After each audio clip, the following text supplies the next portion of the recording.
I'm standing outside the European Parliament in Strasbourg, where a political signal from Brussels is drawing attention at a particularly sensitive moment for the South Caucasus.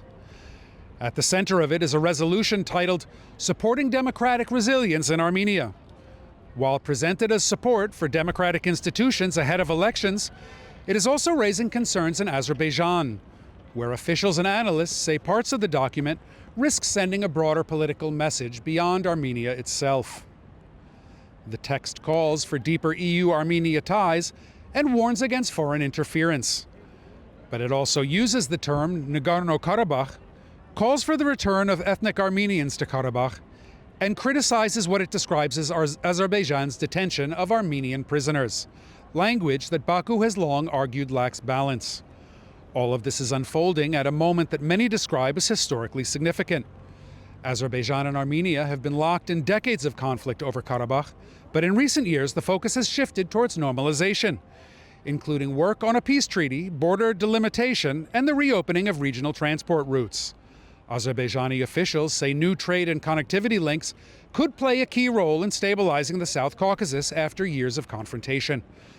The timing is particularly notable. The European Parliament session took place just one day before an Azerbaijani delegation, led by Deputy Prime Minister Shahid Mustafayev, arrived in Armenia for talks, part of ongoing efforts to move the peace process forward. At the same time, Armenia is deepening its engagement with the European Union.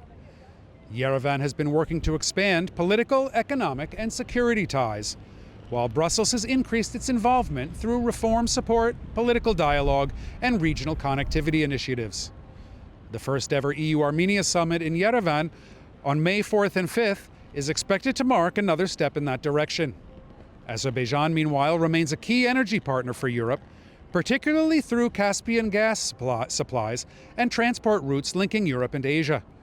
But relations with EU institutions, especially the European Parliament, have often been strained, especially when it comes to Karabakh-related language that Baku views as one-sided.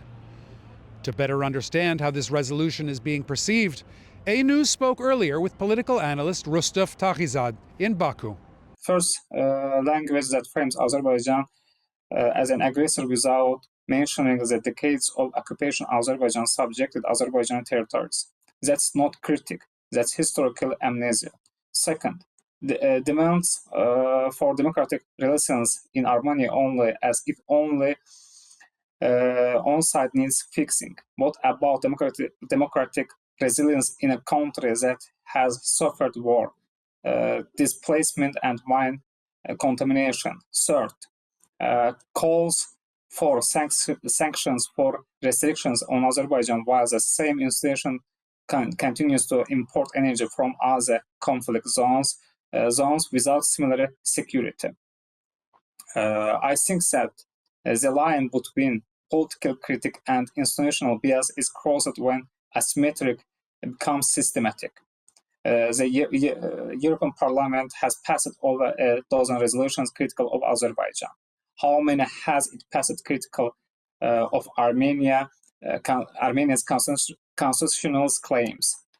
And in my opinion, worse still, these resolutions often cite non-governmental sources with proven records of bias against Azerbaijan, treating their claims as a factual.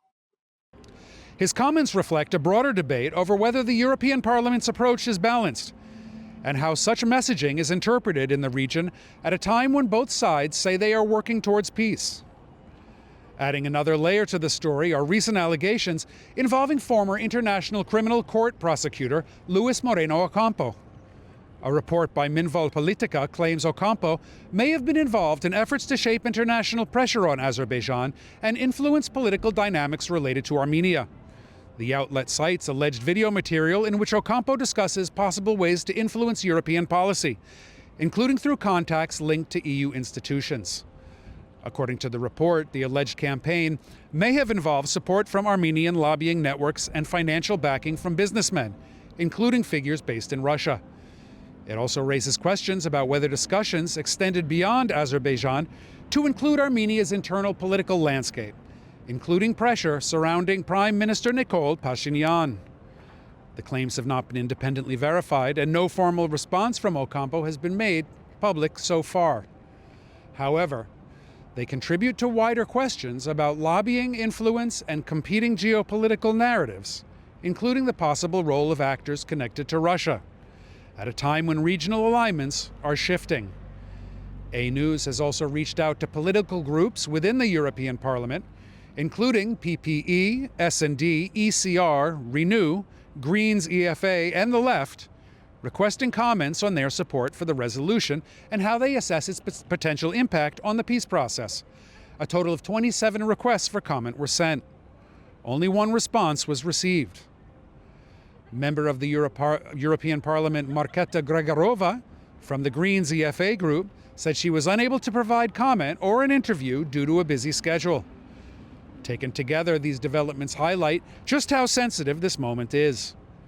With active peace talks underway, growing EU engagement in Armenia, and shifting geopolitical dynamics across the region, even carefully worded political statements can carry significant weight. The key question now is whether messaging from Brussels and Strasbourg will reinforce a fragile normalization process or risk complicating it at a time when, for the first time in decades, a lasting agreement appears within reach. From Strasbourg, this is Adam Morrow for A News.